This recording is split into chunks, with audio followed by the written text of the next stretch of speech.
krīt. Neskatieties, labie bērni, kam tā aste krīt.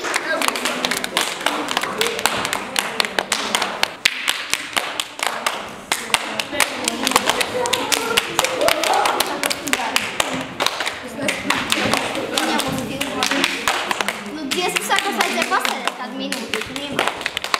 Rotaļu tilts! Rotaļu tilts!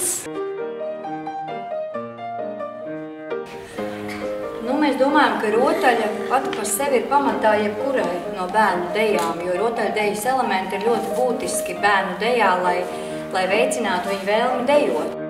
Sākuma skolas un pirmskolas vecumā caur rotaļu bērns iepazīst pasauli. Tad mēs reizēm vingrinamies, ka mēs ādam bērnus izdevojam mēģinājumā ar visām grupām, visi dejojam ādam bērnus un katram bērnam ir iespēja ieiet vidū un parādīt kādu sev mīļu un izvēlētu kustību.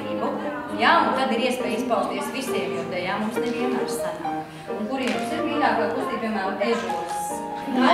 Gaiļus, tad tā visi puiši, jā, un meitenēm kā lapsas iet.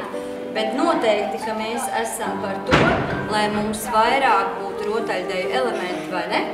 Gan dejošanā, gan mēģinājumos. Kas ir rotaļa?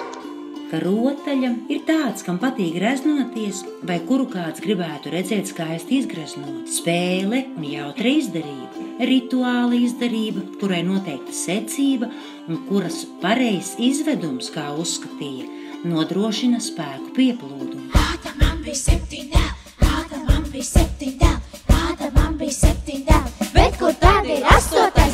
Kāda man bija 7 dēli, 7 dēli, ne tie ēda, ne tie dzēra, ne tie zin, kas jādara, ne tie ēda, ne tie dzēra, ne tie zin, kas jādara, visi dara tā.